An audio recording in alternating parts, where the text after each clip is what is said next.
తెలివితేటలు అందరిలోనూ ఒకేలా ఉంటాయా? అస్సలుండవు.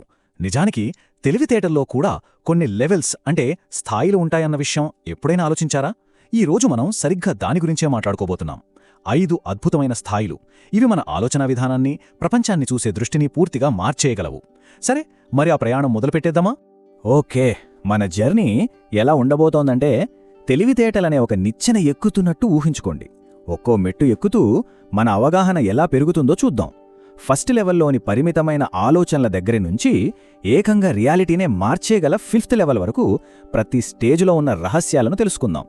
సరే, మనం మొదటి మెట్టు. ఇక్కడ మనకు కనిపించేది సిపాయి, చెస్లో పాన్లాగా అన్నమాట.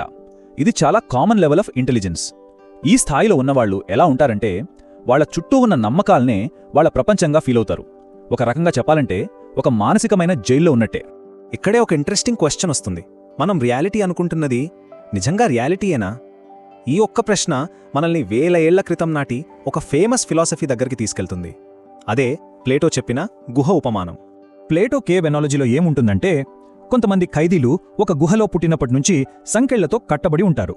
వాళ్లకి ఎదురుగా ఉన్న గోడ తప్ప ఇంకేమీ కనిపించదు. వాళ్ల వెనుక ఒక మంట వెలుగుతూ ఉంటుంది. దాని ముందు మనుషులు, వస్తువులు కదులుతుంటే వాటి నీడలు గోడమీద పడతాయి. ఆ ఖైదీలకు ఆ నీడలే నిజమైన ప్రపంచం, అవే సత్యమనుకుంటారు. లెవెల్ 1లో ఉండేవాళ్లు కూడా ఇంతే. వాళ్లకి తెలిసిన పరిమితమైన విషయాలనే పూర్తి నిజమనుకుంటారు. ఆ నీడలే వాళ్ల రియాలిటీ అన్నమాట. సరే, ఆ గుహలోంచి బయటపడి ఇప్పుడు రెండో మెట్టెక్కుదాం. ఇక్కడుండేది పుస్తక ఆటగాడు లేదా ద బుక్ ప్లేయర్. వీళ్ళెలాంటి వాళ్ళంటే గుహ బయట సూర్యుడున్నాడు, వెలుగుంటుంది అని పుస్తకాల్లో చదివి ఉంటారు. దాని గురించి గంటల తొరబడి మాట్లాడగలరు. కాని వాళ్ళు ఎప్పుడూ ఆ సూర్యుణ్ణి, ఆ వెలుగును స్వయంగా చూసి ఉండరు.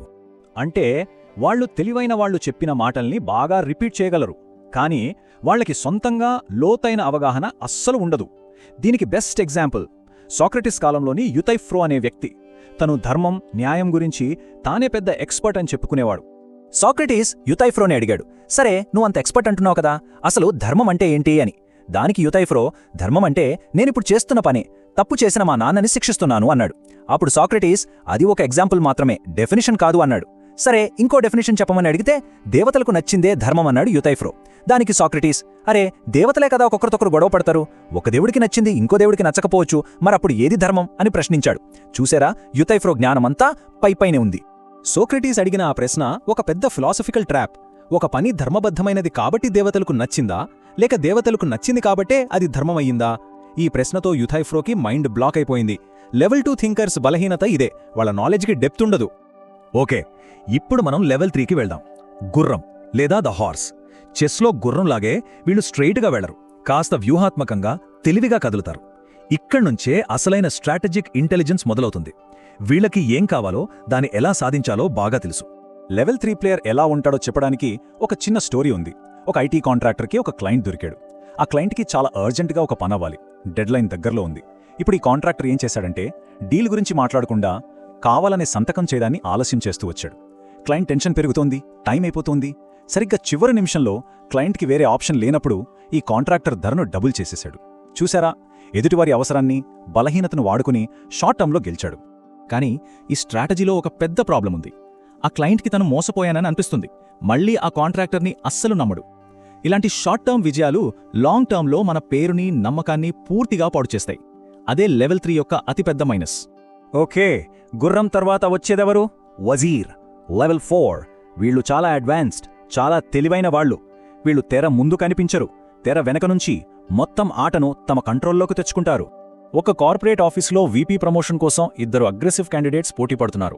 ఇద్దరు ఒకరినొకరు ఓడించడానికి రెడీగా ఉన్నారు. ఇప్పుడు మన వజీర్ ఏం చేశాడంటే ఇద్దరికీ రహస్యంగా ఫ్రెండ్ అయ్యాడు. ఒకరి వీక్నెస్ల గురించి ఇంకొకరికి చెప్పడం మొదలుపెట్టాడు. వాళ్ళిద్దరు సీఈఓ ముందు ఒకరి పరువు ఒకరు తీసుకున్నారు. వాళ్ళిద్దరి రెప్యుటేషన్ డ్యామేజ్ అయింది. ఫైనల్గా ఈ వజీర్ యాదృచ్ఛికంగా సీఈఓ దగ్గరికి వెళ్లి, సార్ ఫలానా వ్యక్తి అయితే బెటరేమో అని సలహా ఇచ్చాడు. దాంతో ప్రమోషన్ వచ్చిన వ్యక్తికి ఈ వజీర్ అంటే ప్రాణం, పూర్తి నమ్మకం.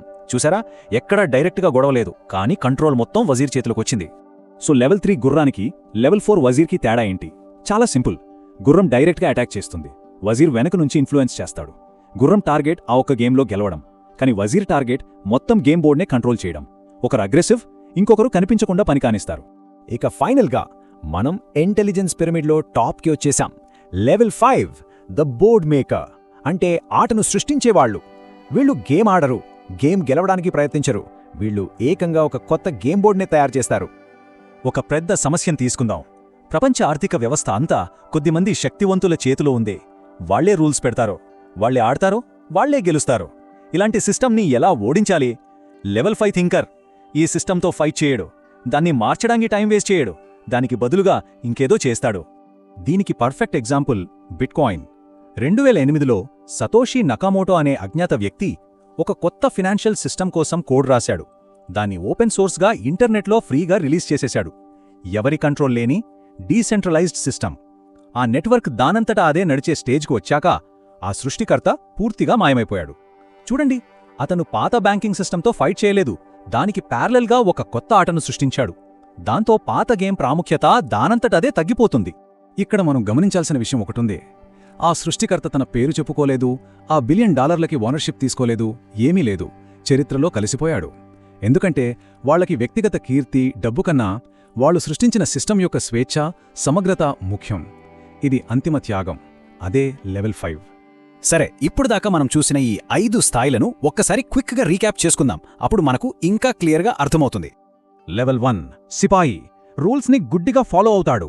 లెవెల్ 2 పుస్తక ఆటగాడు, ఇతరులు చెప్పింది కాపీ కొడతాడు, కానీ సొంతంగా ఆలోచించడు. లెవెల్ 3 గుర్రం, షార్ట్ టర్మ్ లాభం కోసం తెలివిగా మోసం చేస్తాడు. లెవెల్ 4 వజీర్, తెరవెనక ఉండి మొత్తం ఆటను కంట్రోల్ చేస్తాడు. ఇక లెవెల్ 5 బోర్డు సృష్టికర్త, పాత ఆట వద్దు, కొత్త ఆటను సృష్టిస్తాడు. మరి ఇప్పుడు మనల్ని మనం వేసుకోవాల్సిన ప్రశ్న ఒకటే. మనం ఏ స్థాయిలో ఉన్నాం? మనం కేవలం ఈ గేమ్లో ఒక ప్లేయర్గా ఆడుతున్నామా, లేక ఏకంగా కొత్త గేమ్ బోర్డ్నే నిర్మిస్తున్నామా? ఒక్కసారి ఆలోచించండి.